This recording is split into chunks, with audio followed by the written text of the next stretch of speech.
En una noche fría en Londres, el rey Carlos no le ofreció a su hijo una ayuda, sino una sentencia: divórciate de ella y entrégame a mis nietos, o enfréntate a la ruina solo.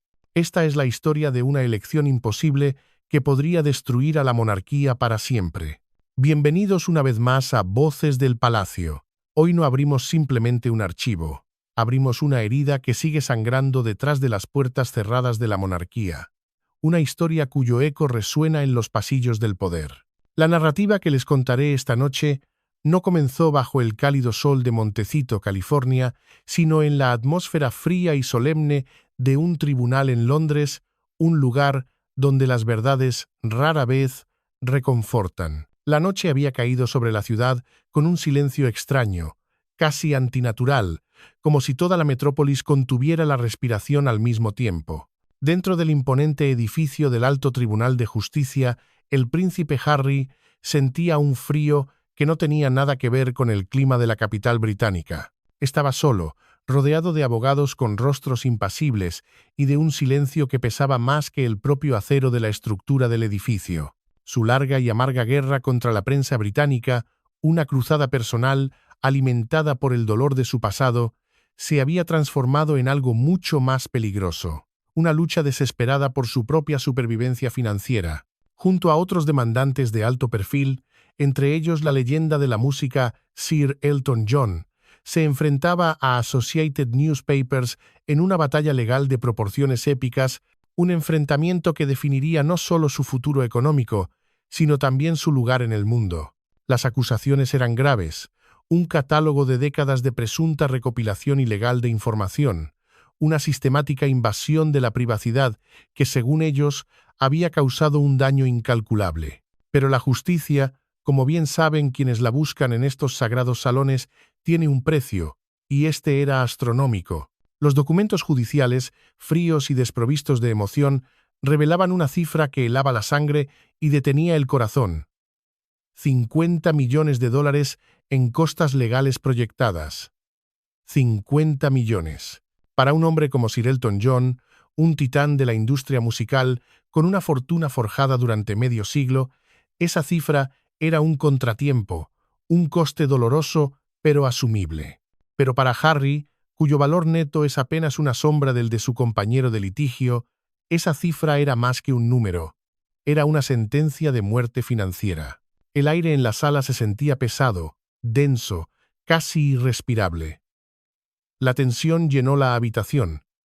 Una presencia palpable que se podía casi tocar. Harry miraba los papeles sobre la mesa de madera pulida, pero en realidad no los veía. Su mente estaba en otro lugar, atrapada en el laberinto de sus propias decisiones. Solo podía sentir el peso insoportable de esa cifra aplastándolo, el primer temblor de un terremoto que amenazaba con derrumbar no solo su frágil vida en América, sino los cimientos mismos de su identidad. Su lucha por la verdad, por honrar la memoria de su madre, lo estaba llevando al borde de un abismo del que quizás no habría retorno.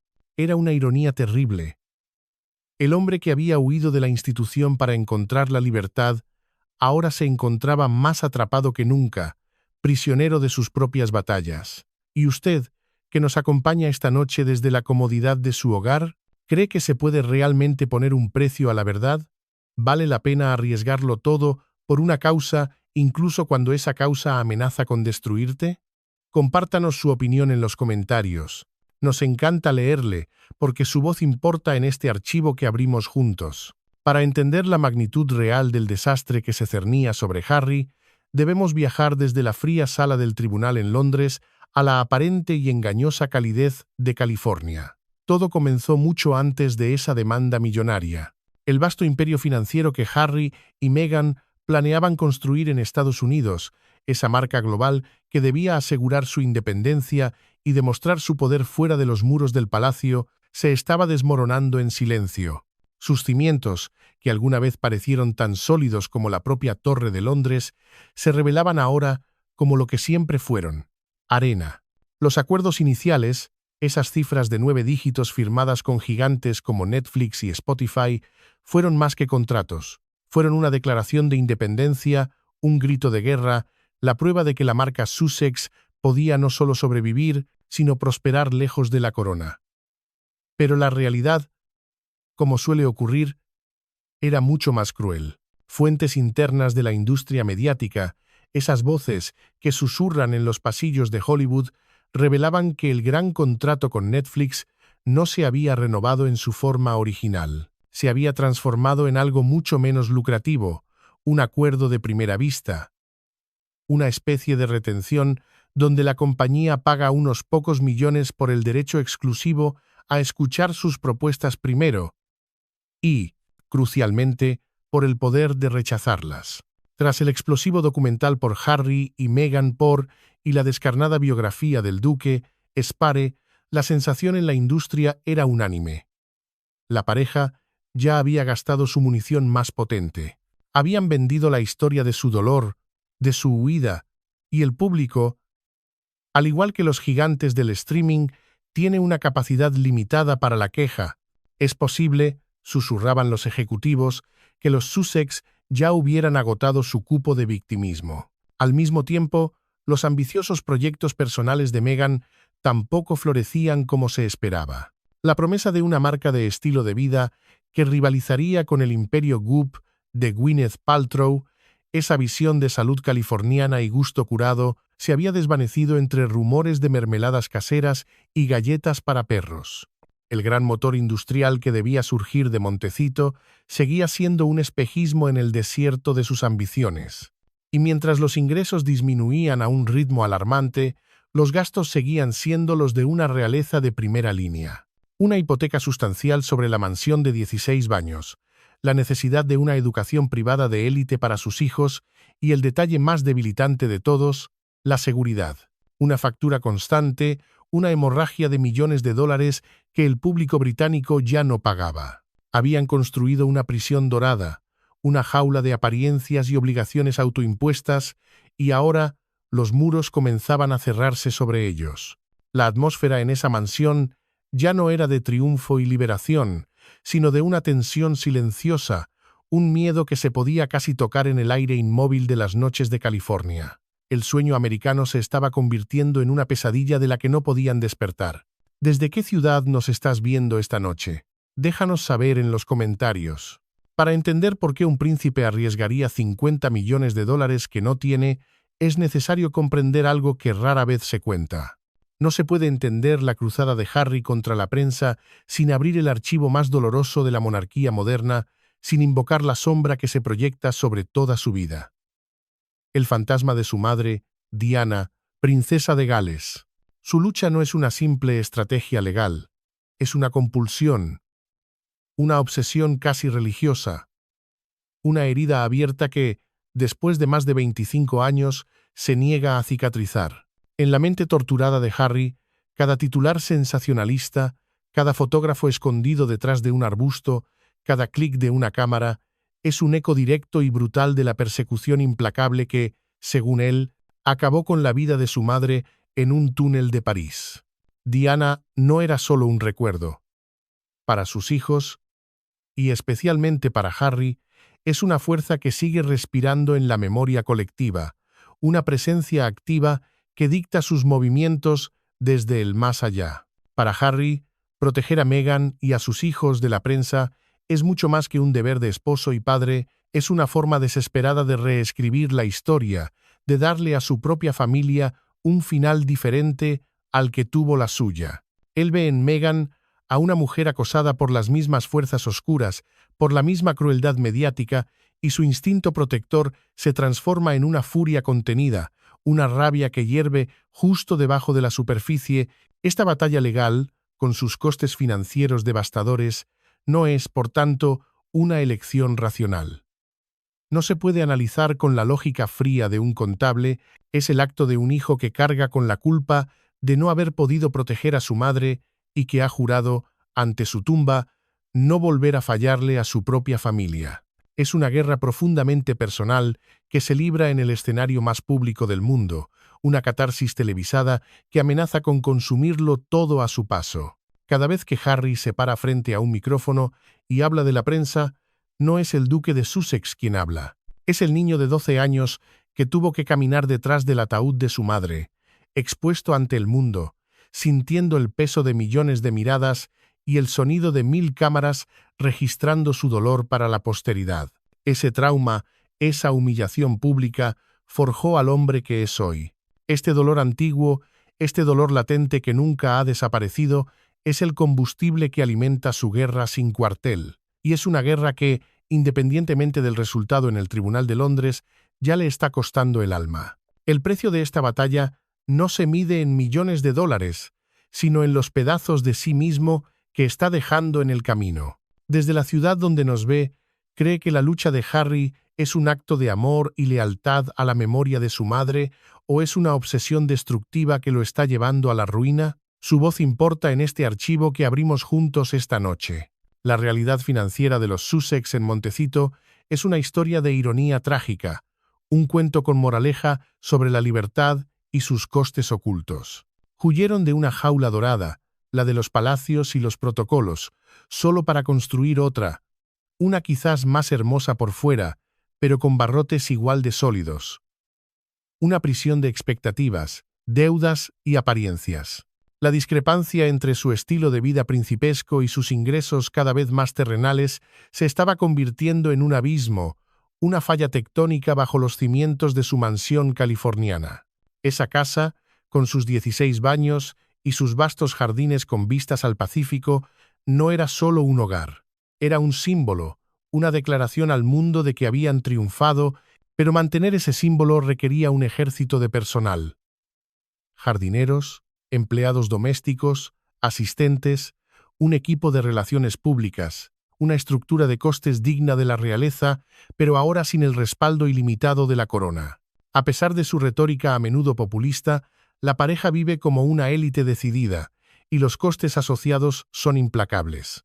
La educación de sus hijos, Archie y Lilibet, en las exclusivas y protegidas escuelas de la élite de California, representa una factura anual que por sí sola supera los ingresos de la mayoría de las familias, y luego está la seguridad, el elefante en la habitación, el gasto más implacable y debilitante de todos.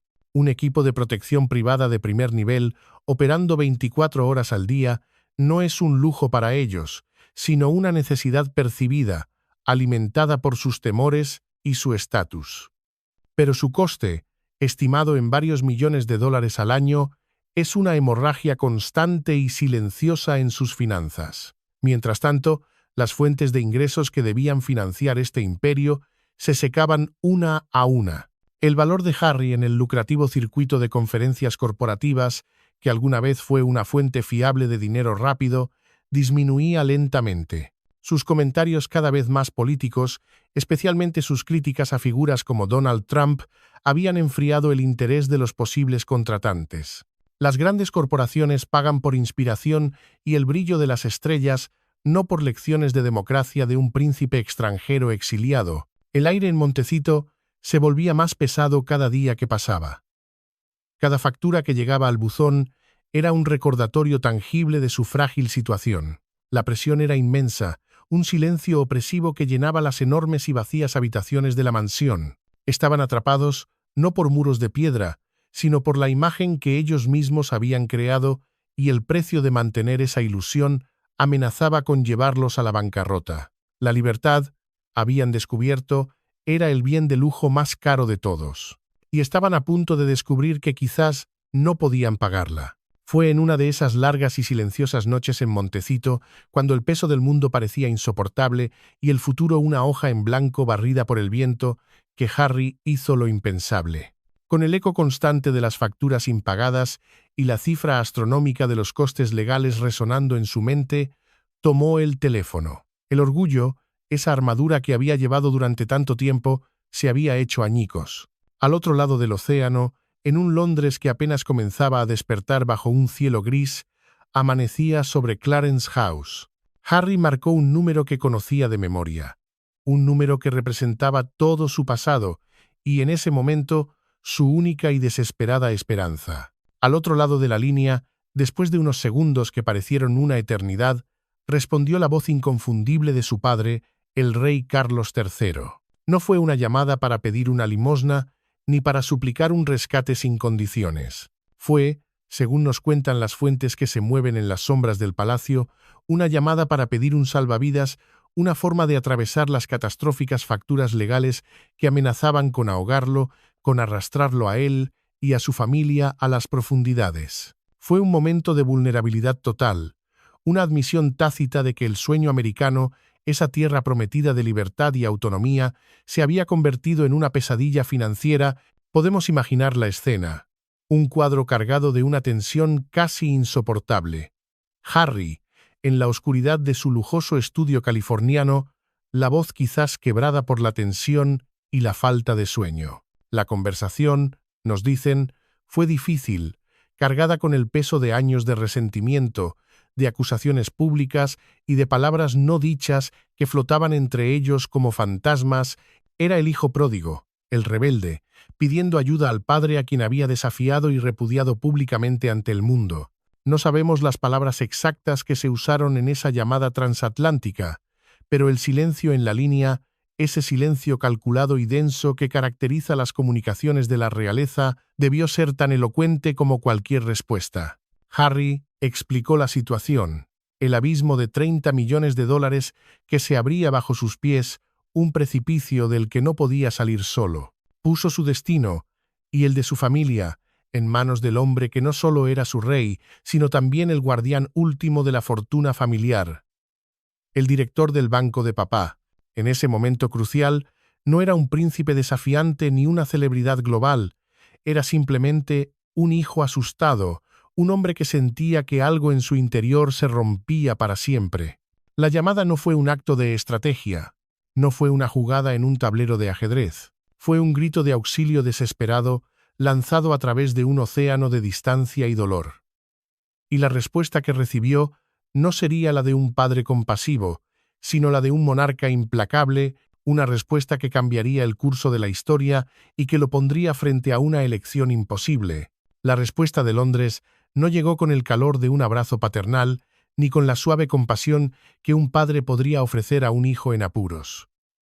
Llegó con la frialdad implacable del acero institucional. El rey Carlos, un hombre condicionado por toda una vida de deber, un monarca forjado en la fragua de la autoconservación dinástica, no vio a un hijo sufriendo al otro lado de la línea, vio una amenaza existencial para la corona, una herida abierta que debía ser cauterizada a cualquier precio. La oferta de ayuda llegó. Sí, pero el precio era más alto de lo que Harry jamás podría haber imaginado en sus peores pesadillas. No se trataba de dinero. El coste de su salvación se mediría en almas. Según una fuente interna del palacio, una de esas voces que se atreven a susurrar la verdad en los pasillos silenciosos del poder, las condiciones del rey fueron absolutas, una jugada de ajedrez de una severidad asombrosa, casi medieval. Eran dos demandas, dos condiciones monumentales que alterarían la vida de Harry para siempre, que lo obligarían a destrozar su propio mundo para salvarlo. Primero, debía divorciarse de Meghan Markle, la mujer por la que había cruzado el mundo, la razón de su exilio, la madre de sus hijos, debía ser extirpada de la familia real de forma permanente y definitiva. La institución la veía no como una nuera, sino como un agente desestabilizador y exigía su eliminación. Segundo, debía traer a sus hijos, el príncipe Archie y la princesa Lilibet, de vuelta al Reino Unido. Allí, serían criados dentro del redil de la familia real, bajo la tutela de la corona, y crucialmente, sin la influencia de su madre. Este ultimátum, que nos llega desde el corazón mismo de la monarquía, no era una negociación familiar, era un acto de Estado, una obra maestra estratégica de autoconservación institucional, disfrazada cruelmente de una oferta de ayuda. La noticia, nos cuentan, debió caer sobre Harry como un golpe seco, dejándolo sin aire, sin palabras. La habitación entera, en esa mansión de California, pareció hundirse en un vacío helado. La propuesta de su padre no era un salvavidas, era una trampa mortal, una sentencia, una que lo obligaba a elegir entre la mujer que amaba y el derecho de nacimiento del que nunca podría escapar realmente. Era una crueldad tan calculada, tan precisa en su objetivo de romperlo, que incluso los observadores reales más veteranos, acostumbrados a las intrigas de palacio, quedaron conmocionados. La monarquía no le estaba ofreciendo una rama de olivo. Le estaba presentando una declaración de guerra, una guerra que se libraría en el campo de batalla de su propio corazón. ¿Y usted? ¿Cree que un padre tiene derecho a imponer tales condiciones a un hijo, incluso si ese padre es un rey? ¿O es este un acto de tiranía imperdonable? Compártalo en los comentarios. Harry se encontraba ahora en el epicentro de una tormenta perfecta, en el corazón de un dilema que lo desgarraría sin importar el camino que eligiera. Se enfrentaba a una elección imposible, una decisión entre dos futuros inalcanzables, cada uno con un coste emocional y personal devastador. Era la elección entre su esposa o su reino, entre el amor que lo había definido o la sangre que corría por sus venas. Por un lado estaba Meghan, la mujer por la que había renunciado a todo: su familia, su hogar, sus títulos militares, su país. Aceptar las condiciones de su padre, por crueles que fueran, significaría admitir un fracaso catastrófico y absoluto. Sería una traición no solo a la mujer que amaba, sino a la propia narrativa en la que había basado su identidad durante los últimos 6 años. La del esposo devoto, el protector, el hombre que había rescatado a su princesa del dragón institucional. Abandonarla ahora sería un acto de autoaniquilación, una destrucción de su propia imagen como hombre de honor. Su corazón, nos cuentan, parecía romperse en cámara lenta solo al contemplar esa posibilidad. Por otro lado, estaba el abismo, el precipicio financiero que se abría a sus pies.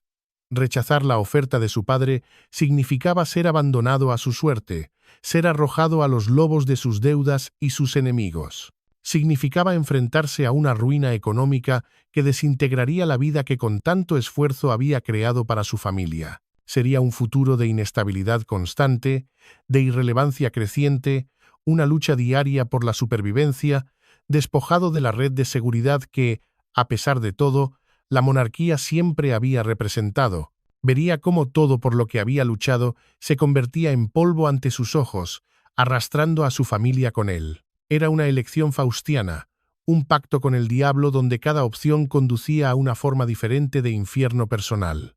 La presión psicológica debió ser inimaginable, un peso insoportable sobre sus hombros. Podemos imaginarlo caminando por los pasillos interminables de su enorme casa en Montecito, sintiéndose más atrapado que nunca en su vida. Esas paredes, que una vez simbolizaron la libertad y un nuevo comienzo, ahora debían sentirse como los barrotes de la celda más lujosa del mundo. Cada mirada a su esposa, cada risa inocente de sus hijos, se convertía en un recordatorio punzante de la decisión imposible que pendía sobre su cabeza como la espada de Damocles.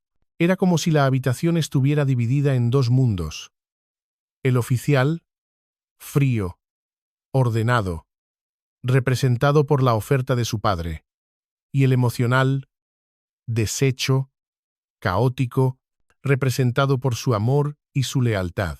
La monarquía no le ofrecía un camino de regreso a casa, le exigía una rendición incondicional, y el precio de esa rendición era su propia alma. La segunda condición del ultimátum del rey Carlos era, en muchos sentidos, la más cruel, la más devastadora, porque no tocaba solo el corazón de Harry, sino el futuro de sus hijos. Archie y Lilibet no eran simplemente sus hijos, eran sus nietos. Pero en el cálculo frío e implacable del monarca, eran, ante todo y sobre todo, un príncipe y una princesa del Reino Unido, sexto y séptimo en la línea de sucesión al trono, su educación, su identidad, su lealtad. Nada de eso era un asunto familiar privado, era un asunto de Estado. La exigencia de que fueran devueltos al Reino Unido para ser criados dentro del redil de la familia real, bajo el ojo vigilante de la institución, era una jugada maestra para reafirmar el control de la corona sobre su propio futuro, sobre su propia sangre. Para Harry, esta demanda era una pesadilla hecha realidad. La materialización de sus peores temores. Significaba, literalmente, arrancar a sus hijos de los brazos de su madre y criarlos en el mismo entorno opresivo que él había descrito repetidamente ante el mundo como tóxico, dañino y perjudicial para la salud mental. Sería traicionar la promesa más sagrada que se había hecho a sí mismo, la de darles a sus hijos una vida normal, o lo más parecido a ella, lejos de los protocolos asfixiantes y las presiones inhumanas que tanto lo habían atormentado a él durante su propia infancia y juventud. Sería, en esencia, devolverlos a la misma jaula dorada de la que él había escapado. Sin embargo, la alternativa era igualmente sombría. Criarlos en un ambiente de constante inestabilidad financiera, con un futuro incierto y expuestos a la implacable persecución mediática sin la protección de la corona, también era una forma de fracaso, una abdicación de su responsabilidad como padre. Devolverlos al Reino Unido, por cruel y desgarrador que fuera, les garantizaría un lugar, un futuro y, sobre todo, la seguridad que él ya no podía ofrecerles. La corona no estaba pidiendo a sus nietos de vuelta, estaba reclamando lo que consideraba suyo por derecho de sangre y de ley. Los niños no eran vistos como individuos con sus propias necesidades y sentimientos, sino como activos dinásticos, piezas en un tablero de ajedrez generacional. Esta deshumanización, esta frialdad institucional que reduce a las personas a meros símbolos, es precisamente lo que Harry siempre había detestado de la monarquía, la razón principal de su huida. Y ahora, irónicamente, se le pedía que sacrificara a sus propios hijos en el altar de ese mismo deber impersonal. Era una elección que ningún padre debería tener que hacer jamás, una elección entre proteger sus cuerpos o salvar sus almas. La postura inflexible del rey Carlos no existía en el vacío, no era el acto aislado de un padre herido. Se veía reforzada y, en cierto modo, habilitada por la actitud igualmente implacable del hombre que un día heredará el trono, el príncipe Guillermo. La relación entre los dos hermanos, esa imagen icónica de dos niños unidos por la tragedia que una vez fue el pilar de la imagen moderna de la monarquía, ahora es un campo de ruinas humeantes. Fuentes cercanas al Palacio de Kensington, esas que han visto la fractura crecer desde dentro, afirman que la conexión entre ellos no está simplemente rota, ha sido erradicada, pulverizada. La famosa frase que se filtró a la prensa, esa que afirmaba que Guillermo odia a muerte a su hermano, nos dicen, no es una exageración dramática, es una expresión directa, brutal y genuinamente sentida de sus pensamientos más profundos.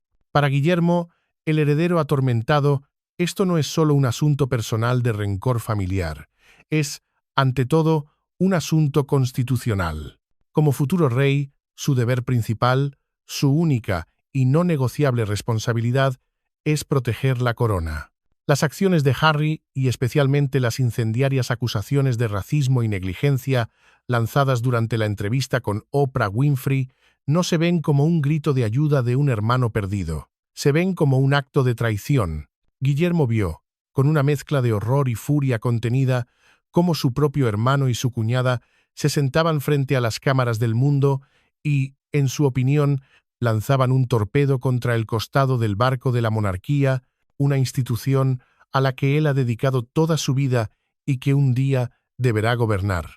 Él no ve a Harry como una víctima de un sistema cruel, sino como un cómplice voluntario en un asalto directo y calculado contra su abuela, la reina Isabel II, durante los años finales y más frágiles de su reinado. Y ahora lo ve como una amenaza directa para la estabilidad del reinado de su padre. El silencio de Guillermo en todo este asunto no es un signo de neutralidad o de debilidad. Es un silencio calculado, un respaldo tácito y poderoso a la dura línea impuesta por el rey. Esta fractura familiar, esta guerra civil entre los hijos de Diana, le proporciona a Carlos una cobertura política esencial. No se le ve como un padre vengativo que actúa en solitario, sino como un monarca que trabaja en tándem perfecto con su sucesor para preservar el futuro de la institución. Los dos hombres más importantes de la familia real, el rey y el futuro rey, han enviado un mensaje unificado, claro e inequívoco al hijo pródigo en California. La era de los compromisos, de las medias tintas, ha terminado. El camino de regreso no pasa por la negociación, pasa por la rendición. Y las condiciones de esa rendición, como Harry estaba a punto de descubrir, son absolutas y no negociables. La tragedia en el corazón de esta ruptura, la herida abierta que quizás nunca sane, es cómo la memoria de su madre, Diana, esa sombra permanente que los cubre a ambos, se ha convertido en el origen de su división. Lo que una vez fue la fuerza que los unió contra el mundo, el trauma compartido que los convirtió en aliados inseparables, es ahora el prisma a través del cual ven sus diferencias insalvables. Ambos hermanos, Guillermo y Harry, creen fervientemente y con una convicción casi religiosa que están honrando el legado de su madre, que están continuando su lucha. El problema es que han llegado a conclusiones radicalmente opuestas sobre cuál era esa lucha, y en esa diferencia de interpretación radica el origen de esta guerra. Harry, el hijo rebelde, el heredero de la vena emocional de su madre, cree que está siguiendo sus pasos al luchar contra la prensa y escapar de la jaula dorada del palacio. Se ve a sí mismo como el protector, el que defiende a su propia familia de las mismas fuerzas oscuras y mediáticas que, en su opinión, destruyeron a su madre. Para él, hablar, compartir su verdad, por dolorosa que sea, es un acto de valentía, una forma de romper el ciclo de silencio y sufrimiento que Diana habría aplaudido. Ve su exilio en California no como una huida, sino como la máxima expresión de la búsqueda de libertad que su madre nunca pudo completar. Guillermo, por otro lado, el heredero al trono, el guardián de la institución, ve las confesiones públicas y la inestabilidad emocional de su hermano como una profunda traición al estoicismo y la discreción que su madre, a pesar de sus propias batallas, luchó por mantener. Considera que Harry, en su búsqueda de una narrativa personal, ha puesto en peligro de forma imprudente la propia monarquía de la que Diana, a pesar de todo su dolor, formaba parte y a la que sus hijos estaban destinados a servir. Para Guillermo, el deber, el silencio digno y la protección de la institución por encima de los sentimientos personales son las verdaderas lecciones que se deben aprender del trágico destino de su madre. Él cree que la mejor manera de honrar a Diana es fortaleciendo la monarquía, no atacándola desde fuera. Ambos miran los mismos acontecimientos históricos, la misma vida trágica, y aprenden dos lecciones completamente diferentes, casi opuestas. La herida abierta que dejó la muerte de Diana no los ha unido en el duelo, sino que los ha dividido fatalmente en la interpretación de su legado. Ya no hay un terreno común sobre el que puedan encontrarse, no hay un lenguaje compartido, la memoria de su madre, esa figura que tanto amaron, se ha convertido, irónicamente, en un campo de batalla ideológico. Y la guerra silenciosa y fría entre sus dos hijos parece no tener fin, una fractura irreparable en el corazón de la casa de Windsor. Y en este gran tablero de ajedrez, donde padres se enfrentan a hijos y hermanos, se declaran la guerra, no podemos ignorar la presencia silenciosa pero inmensamente influyente de la reina consorte. Camilla, aunque no esté en la primera línea de esta confrontación directa, su sombra, larga y paciente, se proyecta sobre cada movimiento del rey. Camilla, la estratega consumada, la superviviente por excelencia, representa la victoria final de la institución sobre el sentimiento personal, del cálculo frío sobre el caos emocional. Su propio e increíble viaje, desde ser la figura más vilipendiada y odiada del Reino Unido hasta convertirse en reina coronada, es un testimonio de su paciencia casi sobrehumana, de su cálculo preciso y de su profunda comprensión del poder real. Ella sabe, mejor que nadie, que en la monarquía, el tiempo y el silencio son las armas más poderosas. Para ella, la saga interminable de Harry y Meghan no es una tragedia familiar que le rompa el corazón. Es, simplemente, un problema de gestión de crisis que se ha prolongado peligrosamente durante demasiado tiempo, una herida autoinfligida que debilita a la corona. Desde su perspectiva pragmática, Meghan no es solo una nuera difícil o incomprendida, es un agente desestabilizador, la encarnación viva del tipo de drama emocional, de impredecibilidad y de exposición pública, que amenaza la estabilidad y la dignidad que ella y Carlos han trabajado tan duro por construir durante décadas. El rey Carlos, un hombre a menudo retratado en la prensa como más sentimental, más agobiado por el peso del pasado y las heridas familiares, encuentra en la pragmática y férrea Camilla un pilar de resolución, un ancla en la tormenta. La presencia constante de Camilla a su lado, su consejo susurrado en la quietud de Clarence House, refuerza la lógica fría e institucional que debe prevalecer. Es muy probable que su consejo no sea el de una madrastra indulgente, sino el de una monarca que entiende perfectamente una verdad brutal.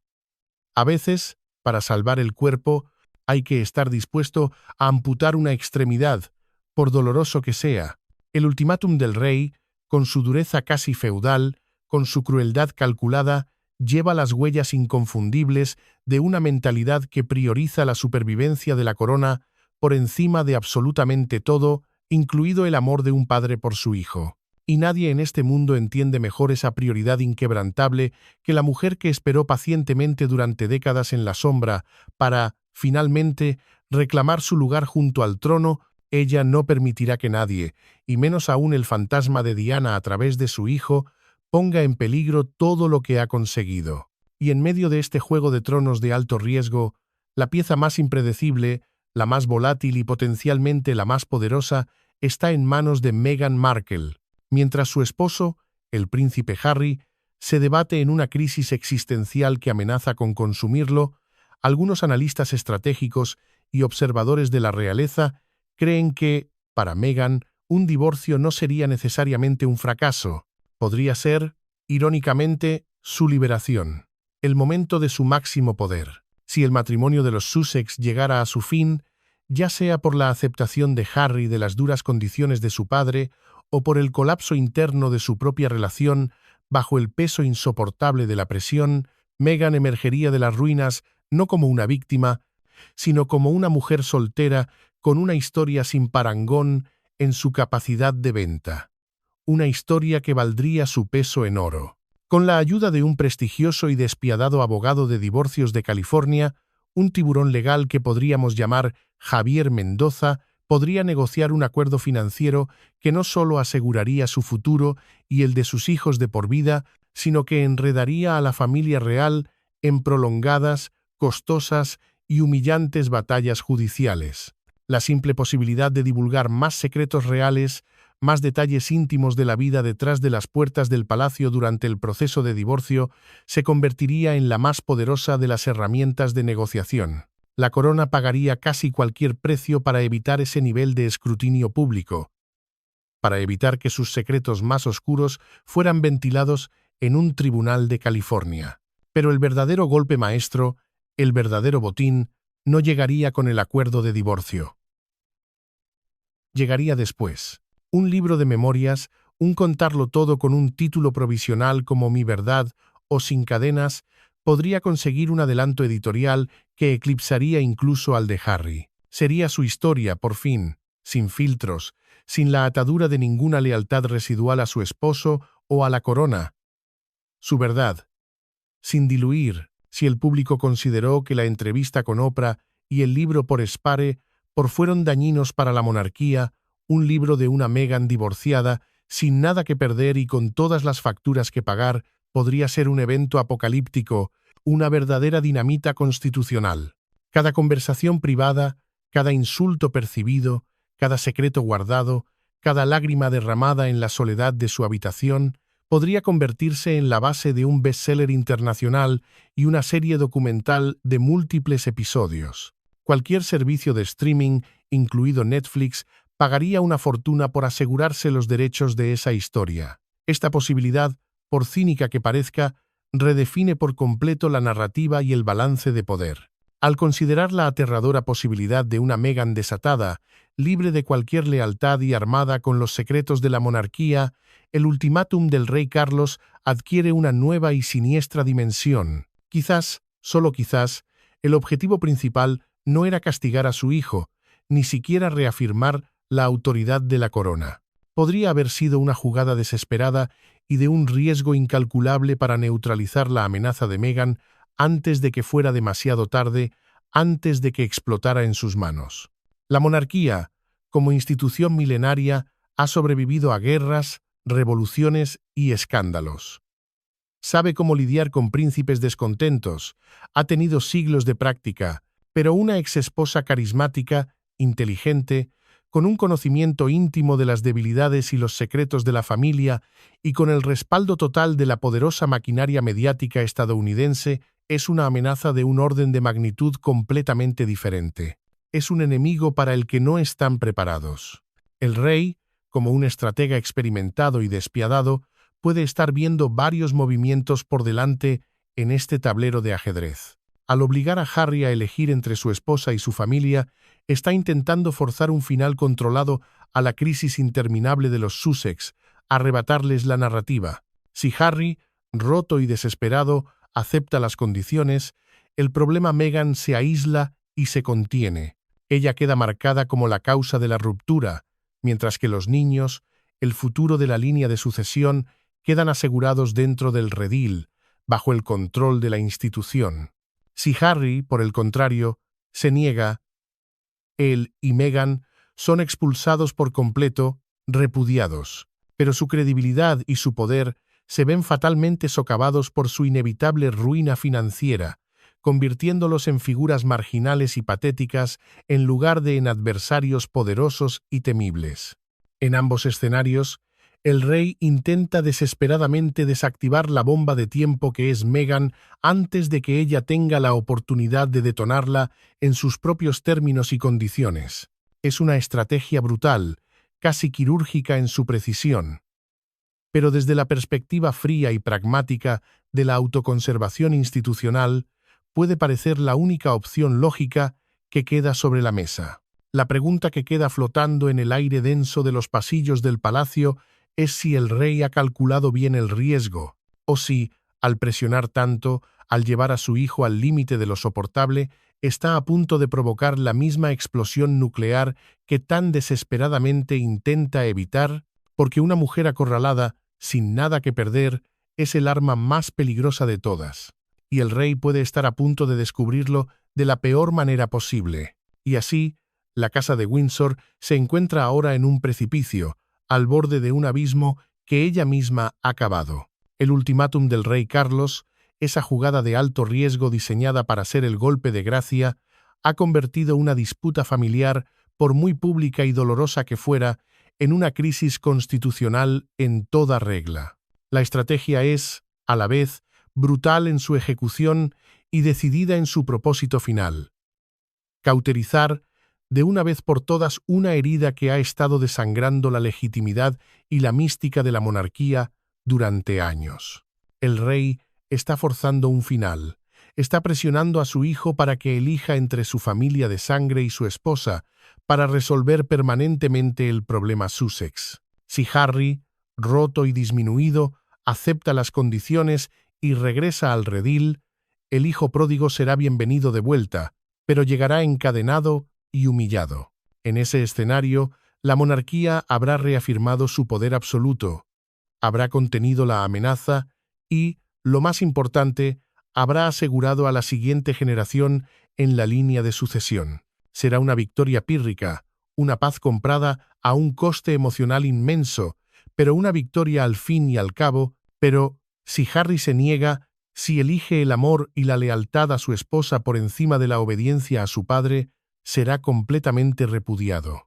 Será expulsado de la familia no solo en la práctica, sino también en espíritu, obligado a enfrentarse a sus demonios financieros completamente solo. La monarquía, en un acto de supervivencia duro pero que considerarán necesario, habrá amputado una extremidad para salvar el cuerpo. En cualquier caso, independientemente de la elección de Harry, las cicatrices de esta batalla serán visibles para las generaciones venideras, una herida permanente en el árbol genealógico de los Windsor. La historia de Harry y Meghan, que comenzó como un cuento de hadas moderno, una historia de amor que parecía sacada de una película, ha degenerado en una tragedia griega, una oscura saga sobre la familia, el deber, el dinero y la traición. El mundo entero observa ahora en silencio, conteniendo la respiración, sin saber si estamos presenciando el final de un capítulo doloroso o, quizás, el principio del fin para la propia casa de Windsor.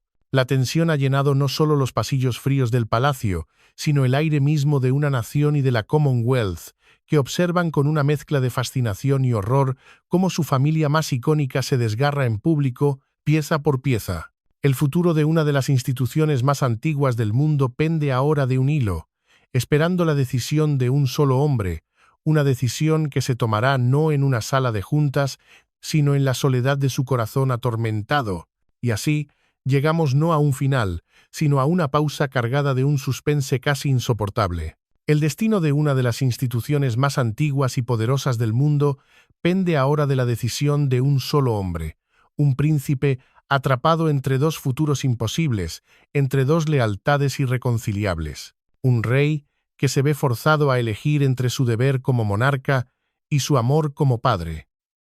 Y el futuro de dos niños inocentes, que podrían convertirse en el precio a pagar en esta guerra de adultos.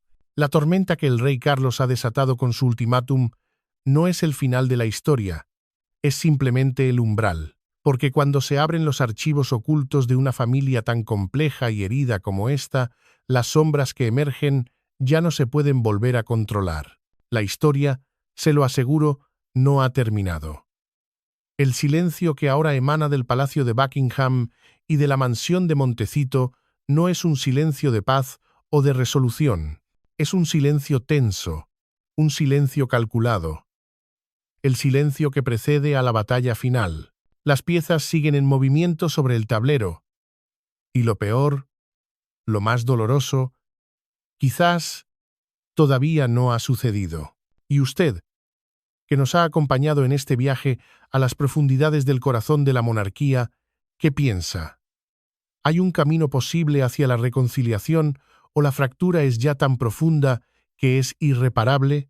¿Es el rey Carlos un tirano que abusa de su poder o un salvador que intenta proteger a la corona de sí misma? ¿Y Harry? ¿Es una víctima trágica de un sistema cruel o el arquitecto de su propia y anunciada destrucción? Nos encantaría conocer su punto de vista. Deje su opinión en los comentarios y díganos desde qué ciudad nos acompaña esta noche.